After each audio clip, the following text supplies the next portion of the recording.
Everything about that morning looked ordinary. It wasn't. The dog had not moved in 43 minutes. He was lying on the living room floor, face 6 inches from the boy's face, both of them on the carpet, both of them completely still. Biscuit had been a golden retriever for 4 years, and had never once in that time been this quiet. Jonah's father, Reed, stood in the kitchen doorway watching them and felt something he could not name. Jonah was 20 months old. He had been sitting cross-legged on the rug for the last hour, which was unusual. He was the kind of toddler who ran from surface to surface without stopping. But this morning, he had sat down and gone still, and Biscuit had come from the hallway and lain directly in front of him, face to face. And they had stayed like that. Jonah was not crying. He was not sleeping. He was blinking slowly, occasionally the way a person blinks when something has taken all of their attention from the inside. Reed watched for another 2 minutes. Then he went back to his coffee. His wife, Ainsley, was a dental hygienist. She worked Monday through Friday and left early. Reed was the morning parent on Tuesdays. He had a rhythm. Coffee, check the monitor log, start breakfast.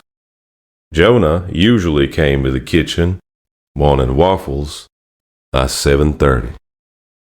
Today was 8:12, and Jonah had not moved, and Biscuit was still lying in the same position. Reed walked back to the doorway.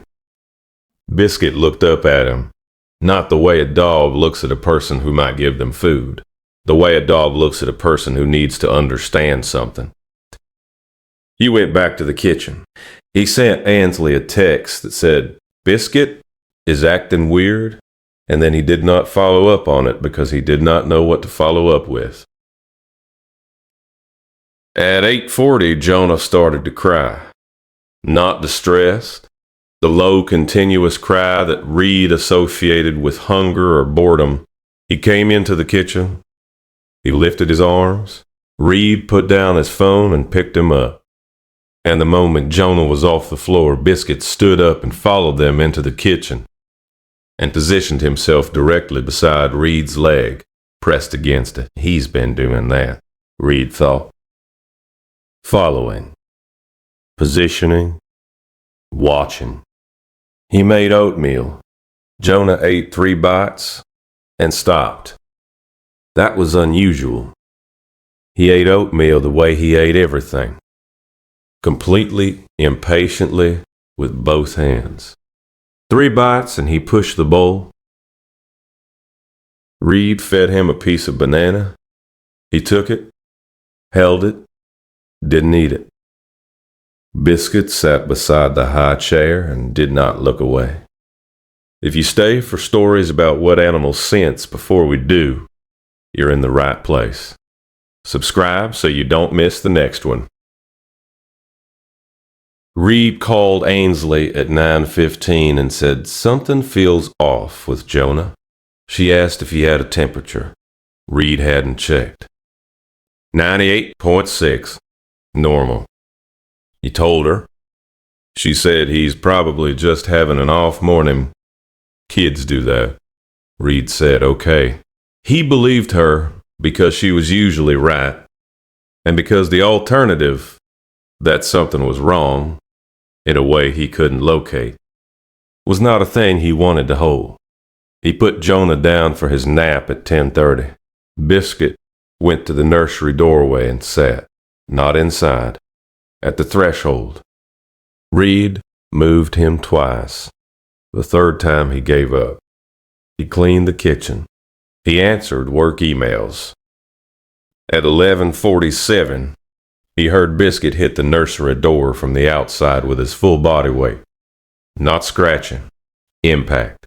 Shoulder first. Reed was in the hallway in 4 seconds. He opened the door. Biscuit went straight to the crib.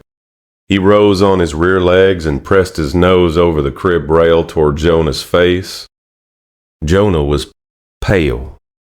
The color had left the area around his mouth. His hands were open and flat on the mattress. He was breathing, but the quality of the breathing was different. Shallow, too slow, the rhythm wrong. Reed picked him up. The limpness was wrong. The weight felt wrong. He called Ainsley. He called 911. He told the dispatcher his son was unresponsive in a way he couldn't fully explain. And he used the word unresponsive because it was the only word that covered what he was looking at.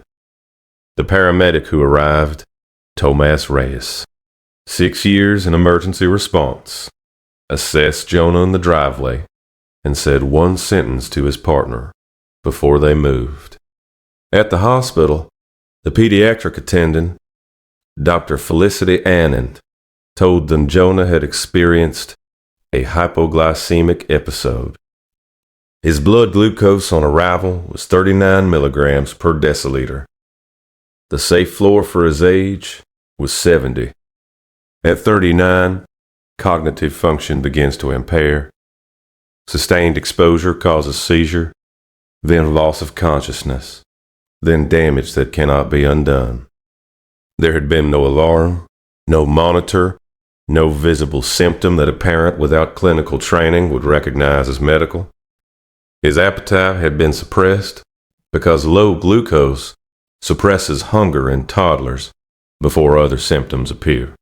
The stillness that morning had been his body conserving energy it didn't have enough of. Has your dog ever done something that didn't make sense until it was the only thing that made sense? Tell us in the comments below. These stories deserve to be heard. Biscuit had been reading the change in his breath since morning. Isoprene concentrations in exhaled air shift as glucose drops, detectable to a dog's olfactory system at parts per trillion. He had lain in front of the boy for 43 minutes reading the number no person in that house knew to look for. When Reed didn't respond, he waited. When the number became dangerous, he stopped waiting. Another 20 minutes at that level, Dr. Anand told him, and we would have been managing a seizure. Reed drove home that evening with Jonah asleep in the car seat and Ainsley's hand on his arm and Biscuit in the back, chin resting on the center console between the seats. When they got home, Biscuit went to the nursery. He lay down at the foot of the crib. He exhaled once and closed his eyes and stayed. Every garden deserves to be recognized, even the ones who never ask for anything in return. Subscribe so you never miss the next one. The next story involves a husky who woke a mother 7 nights in a row. On the 8th night, she finally listened